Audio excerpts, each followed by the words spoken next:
I'm Maddie, and I'm part of the Moreland City Salvos online church.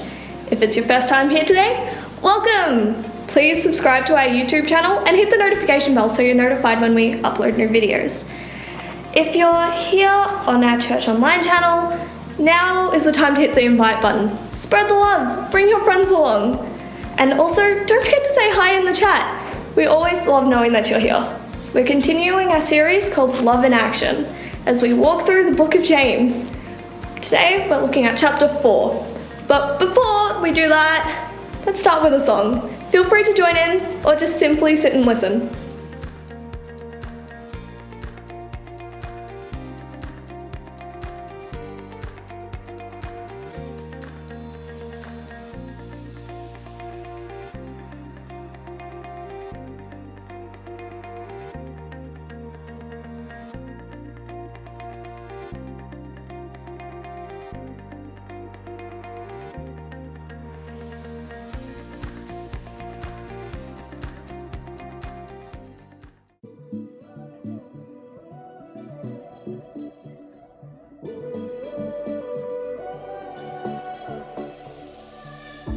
When night is falling, when fear is coming, still you're calling me.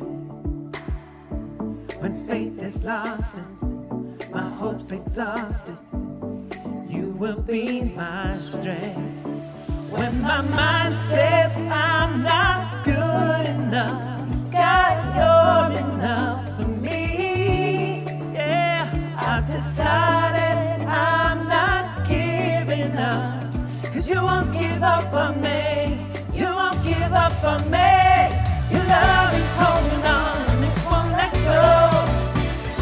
I feel it breaking out and I can't let go. Your love is holding on and it won't let go. I feel it breaking out and I can't let go. Echo in my soul.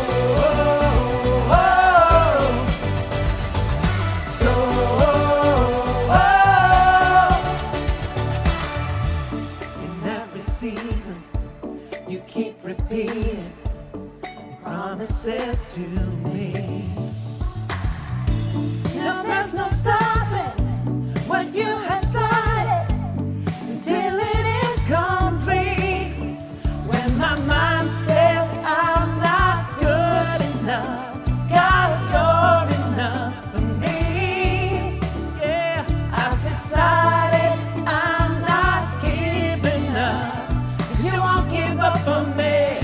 You won't give up on me. Your love is holding on and it won't let go. I feel it breaking out and I can't let go. Your love is holding on and it won't let go. I feel it breaking out and I can't let go. Echo in my soul.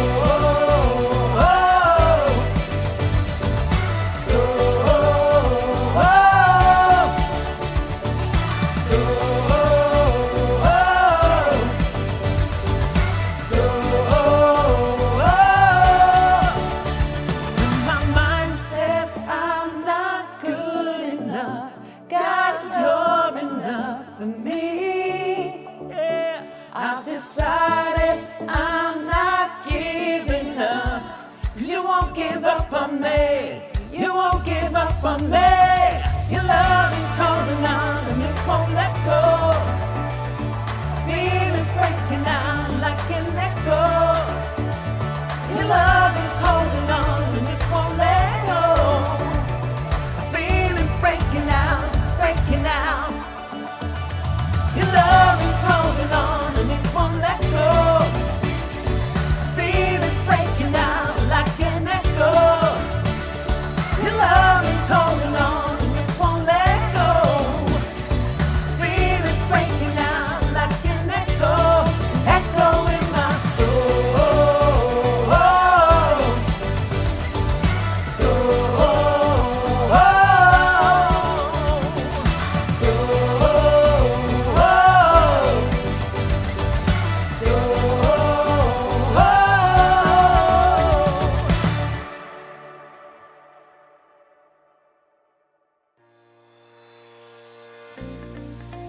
Good morning. Good morning. Welcome back. You're looking well. Very well. Yeah. Especially Phil. Phil's there? Phil's looking good. Who else will be Phil, there? Jude Will be there. will be there. Alistair. Big Al, Big Jace. Yep. The Moreland Tribe will be there. Ashlyn. Yes. Yes. They'll all be there. Yes. Oh, Mark. Mark, yes. Mark will be there. Yes. Kamish. Yes, definitely. And beautiful Bev. She always looks lovely. Yes. She's like heaven, isn't she? Yes. She's Like a adorable. fragrant flower. She is. We love Bev. She's beautiful. Well, welcome back now that you've just heard about... I'm not sure how we did that. We sort of went off the got track. just off script there for a bit. Well, hello to our tribe who we missed. We love you, Tribe. So welcome. We are continuing to go through James. We are. Not John, that keeps coming out of my mouth, but James. Yeah, you want to go to John for some reason. I'm not sure why we're going. Too many J's. Too many J's. We're looking at James, and we're up to chapter 4. Number 4. Number 4. We're going to break this one down again. That's what we're trying to do in bite size, so you're not overwhelmed by the whole book. Scriptural chunks. Yes. And we're looking at the moment at 1 to 7. We're going to have a squiz at. Yes. But I just want to say, what the heck is happening in this church? Oh, crazy. Look Phenomenal. at the first words of chapter 4, verse 1. It is crazy. What is causing the quarrels and fights among you? Isn't the whole army of evil desires at war within you? I mean, that is some serious words there. He's like not mucking around. That's like the right moment in our house. You know what happens there? Right. When the right moment happens in our house, we know we're at the wrong moment. The right moment is the wrong moment. It's the wrong In moment. so many ways. That's when, like, I think I'm a fairly patient mum. Yeah, I could say that. He's bravely saying that. Yeah. But when I'm tipped over the edge, It's evacuate the dance floor. I'm saying, get the heck out of there. and so this word right just comes out. It's like, right, well, I'm done. That's enough. People dive for cover. And honestly, the boys are There's like, dogs and scatter. just scurrying everywhere, and people, and it's just chaos. yeah. You It get doesn't out of the happen very way. often. But this is what James is doing, I think. He's That is going, true. right, for goodness sake. What is happening with all this quarrelling? What is going on? What is this all about? And he's sort of diving in. You're jealous of what others have and what you can possess, and you're fighting and quarrelling and taking it away from them. And yet you don't have it because you don't ask God for it. So this tells me that this church has forgotten to pray. It's forgotten what it is to be in the Word of God and prayer. It's really taken their eyes off God They have. and asking for things with wrong motives Yeah. and that sort of stuff, and they've just lost the plot. They've lost the plot. Yeah, And James totally. is saying, right, it's enough. What are you doing? Got to stop. Stop. So it's one Stop. of those right moments. It's one of those right moments Right. in the Bible. They existed then. That's right. But interestingly enough, he's calling him back to prayer. Isn't it so funny that that is the answer? As James is saying. He's saying, you don't have it because you don't ask God for it. And even when you do ask, you don't get it because your whole motive is wrong. You want only what will give you pleasure. Like everything is wrong about this at the moment. Yep. Probably why God hasn't answered my prayer about the red Ferrari, do you think? The red Ferrari, because your heart's not right. Well, it's selfish. Oh, it's a selfish prayer. Yeah. It's a selfish prayer. Yeah, I don't think on an officer's wage we're getting a red Ferrari. Not anytime soon. No. Our little Lancer, Bob, He's just doing does a fine. great job. It's a car, gets us from A to B. It's A to B. That's right. I don't think you're getting a red Ferrari. I don't think that's what James is saying when he... Well, I think it kind of is, because he's talking about selfish motives, and he's saying because you've taken your eyes off God, you're asking for selfish stuff to satisfy selfish desires. Yeah. And he's saying that's not right. You've got it wrong, and that's where all the quarrels come, because they're all fighting for their own selfish stuff. Yeah. Rather than loving each other as God's called us to do. They're worried about selfish desires and selfish motives, which is the thing that's driving them. Yeah. Yeah. I see this as as the enemies that we're fighting. James is talking about the enemies that we fight here is, the enemies that are us, the enemy that is the world, and the enemy that is the devil. And so there's this threefold sort of fight that's going on. We war against our own desires and our own selfish stuff. And then he's talking about the world. And, we fight with the world because the world wants to tell us who we are and what we should be and what sort of mould we should be in to fit in. Yeah. But the thing is, we're not meant to fit in. We were never made to fit in. That's our problem. What? We don't ever seem to fit in. We're made on a different mould, people. That's it. But, if normal means to be overwhelmed and burdened and stressed out and broke and full of worry and adulterous, bitter and unstable, then heck, I don't want to be normal. No. I want to be abnormal, and I certainly don't want to fit in if that's being normal. Romans 12 calls us to not conform to the patterns of this world. Yeah. And transform our mind, be renewed by the patterns of God's world. Yeah. And so that is warring with us as well as our own sort of stuff. And then there's this third element that we war against the devil too. And the devil is very crafty at knowing how to trip us up. That is true. He knows where we're weak, and he knows just the right things to tempt us.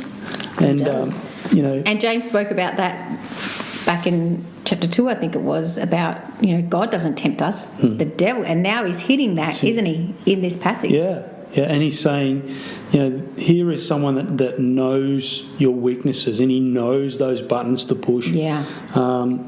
But James is also saying, ignore him, and he will flee from you. Yeah. It's like, when you're in the playground and that bully's, harassing you, and you'd go home and you'd tell mum, and mum would say, look, if you just ignore him, they'll go away. And 9 times out of 10, that was true. If you left them alone, they'd just go away. The annoying child that's in the playground. Yeah. The one that of course, there would never be an annoying child. King of the playground. And, you want to pick on you or whatever. But share the sandpit. And if you ignored him and let him do his own thing, and normally he'd just sort of move on to some other poor kid and, But I think this is what James is saying. Don't take parenting advice from us. You've just heard. That's in the next video. Our boys are still alive. This is what James is saying. If the devil realises he can't get anywhere with you, that's it. He's not going to waste his time continuing to dig away at you. Yeah. He's going to go on to the next person or whatever. So James is saying, resist the devil and he'll flee from you. And sometimes that's really hard to do, but he's saying resist him with everything you've got, and he'll nick off. Yeah. Or you can tell him to nick off in Jesus' name. Nick off. Nick off. You have no place Rack here. off. That's it. Be gone. And I also think that the devil only has power over us when we give him that power. Yeah, that's true. When we allow him. God is bigger than him. Yeah. So it's so true. But if we don't give into that temptation, we don't give him that power, then he's useless. He has no power over us at all. I just had this thought, and it's a crazy one, and it ties into your love of wrestling as well. Look, yes. Isaac's taken that up now. Oh my gosh. So, when you're, little with your sisters and, you have this love of wrestling, and no doubt you probably did some wrestling with them as well. Did you ever tag team wrestle? Well, look, I'm going to... I think I could get myself in a lot of trouble here.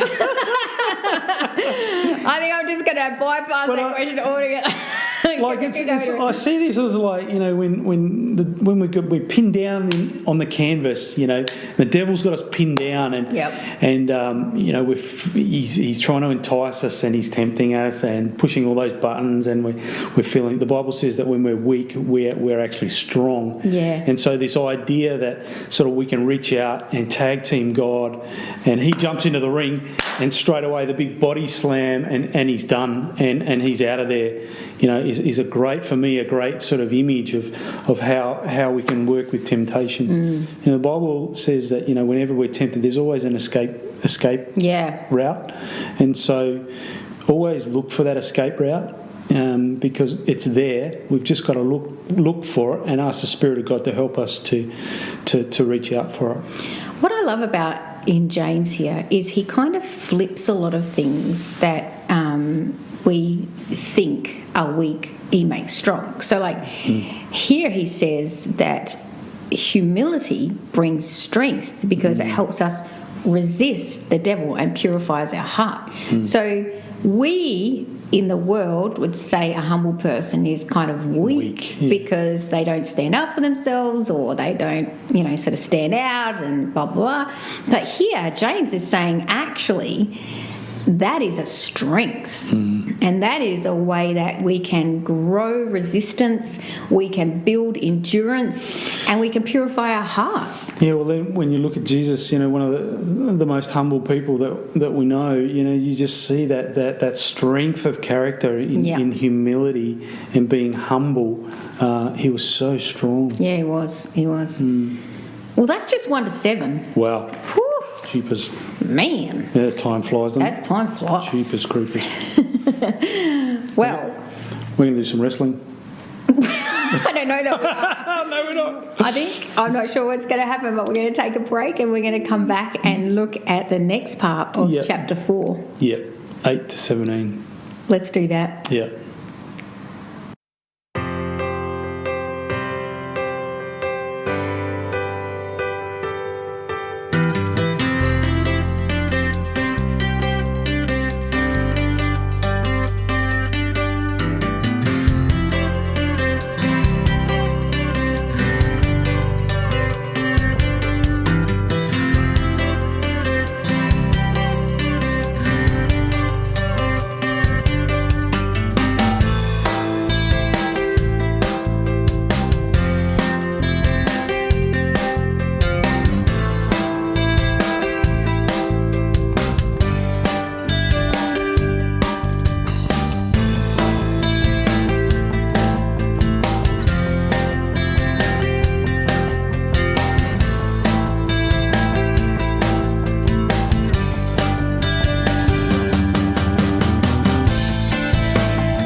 Well, here we are in the part 2. Yes. 8 to 17. Yes. And there is absolutely one key verse in this whole passage that totally captivated. And I looked at all different translations and I like my Bible translation the best. So I'm going to read it. Sure. Because it's just so beautiful.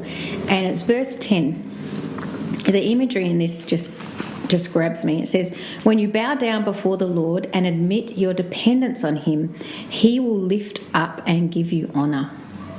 Isn't that lovely? Mm-hmm. This thought that, when we submit ourselves to God, when we lay down our life before God and we admit our dependence on him, he will bring us honour. Yep. It just made me really think about, sometimes we don't think we're worthy. Yep. We don't think we're good enough. And here in this passage it's saying, that's okay, lay it before God because he thinks you're worthy and he thinks you're good enough. So I was just captivated. I was absolutely captivated by it because it follows from the humility, right? From the first part we spoke about that the humility is strength, but actually the humility is part of the strength. Is the other strength is God's strength and what he sees in us. And when we lay down before him and we admit our dependence on him, he will lift us up and give us honour. I love in James how he talks about draw near to God and he will draw near to you. It's this very intimate snapshot of a God who loves us so much that if we're willing to humble ourselves, and James is saying watch out for pride here. Oh, yes. Because pride is a big one. But if we humble ourselves before God, he will draw near to us and have fellowship with us. It's a beautiful little picture just in those early verses there about God drawing near to us. If we push into him and earnestly seek him, we'll find him. And there's just this lovely little picture here. It was funny when I was reading this, I was reminded of that song which was written by Mac Davis, I believe. Oh Lord, it's hard to be humble when you're perfect in every way. And I guess the reality is that we're not perfect. That's true. And a crazy little song, but it sort of popped into my mind when I was thinking about these verses. But we need to be more like Jesus and be humble. And that's what James is saying. Watch out for pride because it will get in. And just humble yourself before God. Yeah. Don't think of yourself more highly than you should. And just be humble in his presence and he'll draw near to you. It's just... James is so complex yet so simple. It's one of these sort of twisty-turny books, isn't it? Because you think about how this whole chapter opened and he's like, come on, get yourself together. What is going on? And then he leads us into God. Like he's like taking the chaos at the first verse, right? And he's like taking it and saying, look at what's going on. Look at what's happening here. And then he just brings it into God and brings us into humility. And he says, come on, God sees you as better than this. You're better than this. And you're more worthy of this. And he will lift you up. And very encouraging. Yes. You know, he doesn't kind of stay in that mode. He kind of just draws us into God in that way. And it's just so beautifully written like that. And I hope you're all doing your devotional. And words are jumping out at you and what those words are saying deep into your heart and what are the questions God is raising up in you in this new way of opening the word. And what a better book to do it in than James, because he's so bam, bam, bam to the point, but then leads us into God in such humility. But it doesn't stop there, does it? He kind of just keeps going. Yeah. He talks about, criticism. Ooh. And it's a big one in Australia. I feel, we have this thing called the tall poppy syndrome. We do. And it's a killer. When people start to really hit their straps, we cut them down, and because they get too tall. It's really easy to criticise someone, isn't it? Yeah. And it is. I think it's lazy. I actually think it's lazy. We're very, very quick to condemn and compare. Yep. And, especially in the church. I find it thrives in the church. Criticism in the church just really thrives, and it has no place in the church. And James is saying, be careful of criticism. And I was just thinking about this the other day, and I was thinking that how many people have left our fellowships because they were criticised for doing something a little bit different, or they did something and it just attracted so much criticism. And we should be edifying people. We should be, raising them up rather than sort of tearing them down. And criticism is a killer. It's a big one. That's our heart passion, really, isn't it? Because people just have differences, and it's actually okay to agree to disagree.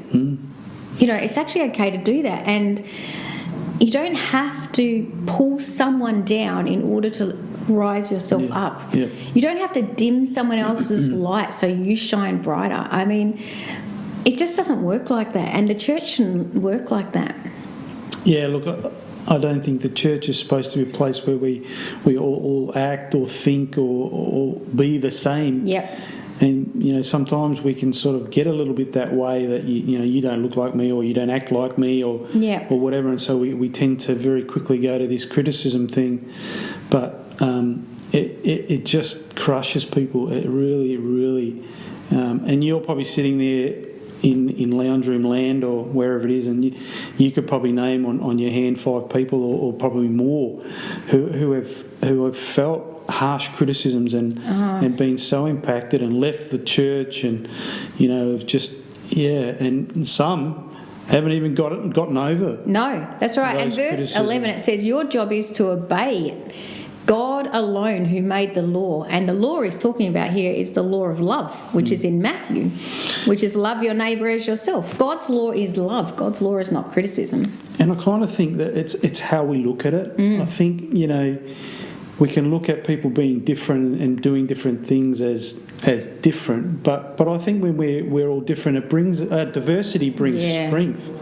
Agree. And, because we're not all the same, and we don't do things the same, and we don't look at things or arrive at things at the same way, because we've all been brought up and influenced differently. And I think it's how we look at what people are doing, and rather than criticising, I think we should try and see it as what are they doing, and what can we learn, or how can we help, or rather than try and well, we don't do that, or we've never done that before, or that's not the go. We're not supposed to do that in church.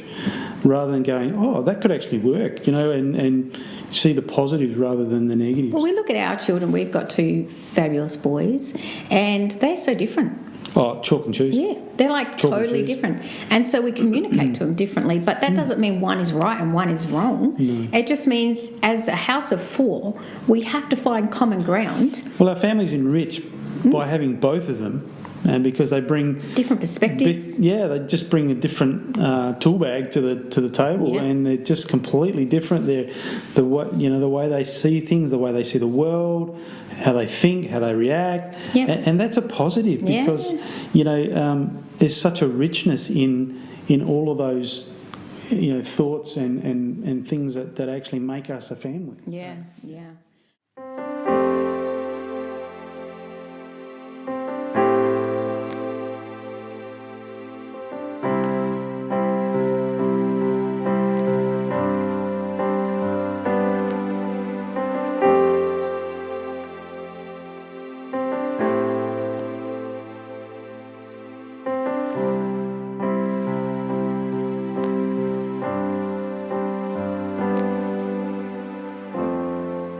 I will live for the moments where I'm still in your presence. All the noise dies down. Lord, speak to me now. You have all my attention. I will linger and listen. I can't miss a thing. Lord, I know my heart wants more of you. My heart wants something new, so I surrender all I want is to live within your love, being taught by who you are. My desire is to know you deeper, Lord. I will open up again, throw my fears into the wind. I am desperate for a touch of heaven.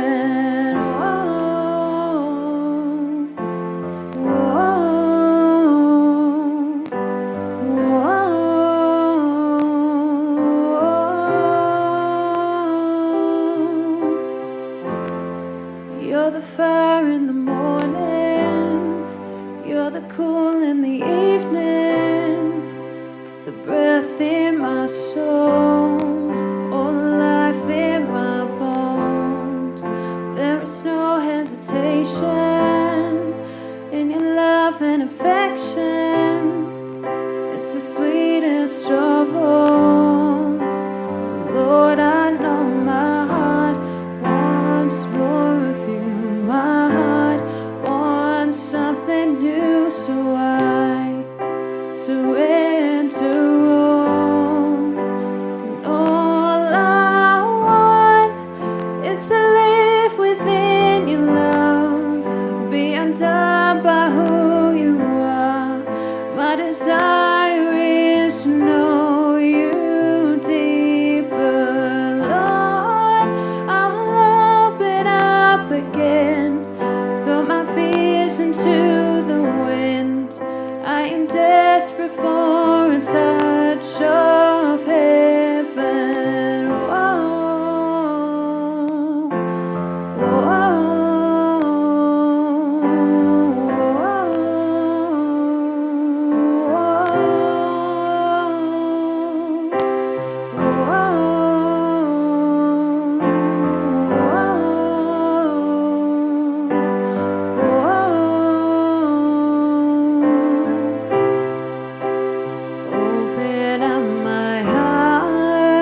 open up my heart to you now. So do what only you can. Jesus, have your way in me now. Open up my heart to you. Open up my heart to you now. So do what only you can. Jesus, have your way in me now.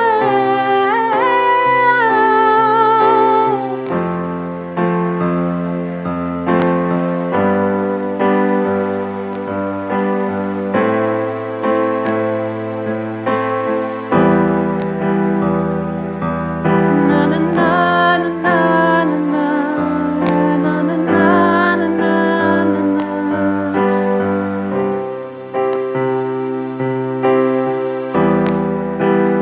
All I want is to live within your love, be undone by who you are. My desire is to know you deeper, Lord. I will open up again, throw my fears into the wind. I am desperate for a touch of heaven. Na na na na na na na na na na na na na na na na.